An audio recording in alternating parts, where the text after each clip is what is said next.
എല്ലാവർക്കും നമസ്കാരം. അപ്പോൾ ക്രിസ്മസ് വരവായി, നമുക്ക് പ്ലം കേക്ക് ഉണ്ടാക്കണ്ടേ. അപ്പോൾ കുറച്ച് മുന്നത്തെ വീഡിയോ ആയിട്ട് ഞാൻ ഫ്രൂട്ട് മിക്സിങ് വീഡിയോ ആയിട്ട് വന്നിട്ടുണ്ടായിരുന്നു.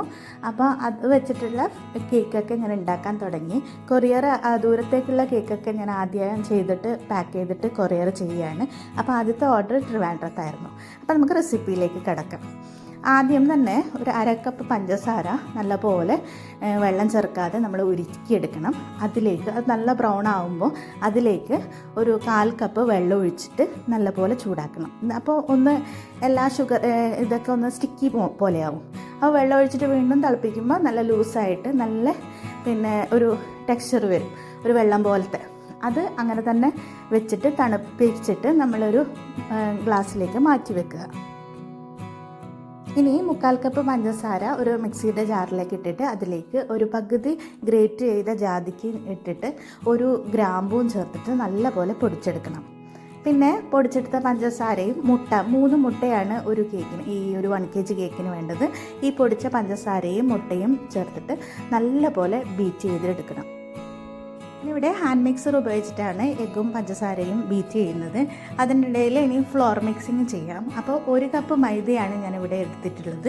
അതിലേക്ക് 1 teaspoon baking powder, 1 teaspoon cocoa powder, 1/4 teaspoon baking soda ചേർത്തിട്ട് നല്ലപോലെ മിക്സ് ചെയ്ത് വെക്കുക. മുട്ടയും പഞ്ചസാരയും നല്ല ക്രീമി പരുവത്തിൽ ബീറ്റായി വന്നിട്ടുണ്ട്. ഇനി ഇതിലേക്ക് നമുക്ക് ഒരു 1/2 കപ്പോളം ഓയിൽ ചേർത്ത് കൊടുക്കണം. ഞാനിവിടെ സൺഫ്ലവർ ഓയിലാണ് ചേർത്തിട്ടുള്ളത്. സൺഫ്ലവർ ഓയിൽ ഒഴിച്ചതിന് ശേഷം ഒന്നുകൂടി നല്ലപോലെ ഒന്ന് ബീറ്റ് ചെയ്യുക, എല്ലായിടത്തും ഒന്ന് മിക്സ് ചെയ്യുന്നത് പോലെ. ഹാൻഡ് മിക്സർ ഇല്ലാത്തവരാണെങ്കിൽ മിക്സിയോ അല്ലെങ്കിൽ സാധാ ബീറ്റർ ഉപയോഗിച്ചിട്ട് മിക്സ് ചെയ്യുക കേട്ടോ. ഇനി എസൻസ് ചേർത്ത് കൊടുക്കേണ്ട സമയമാണ്. അപ്പോൾ 1 teaspoon vanilla essence, 1/2 teaspoon orange essence, 1/4 teaspoon pineapple essence, ആ ഒരു രീതിയിലാണ് ഞാൻ എസൻസ് ചേർക്കുന്നത്. അതും ഒഴിച്ചു കൊടുത്തതിന് ശേഷം ഒന്നുകൂടി മിക്സ് ചെയ്യുക. ഇനി നേരത്തെ നമ്മൾ ഉണ്ടാക്കി വെച്ച കാരമൽ സിറപ്പ് ചേർക്കേണ്ട സമയമാണ്. അപ്പോൾ 1/4 കപ്പോളം കാരമൽ സിറപ്പ് ചേർക്കുക.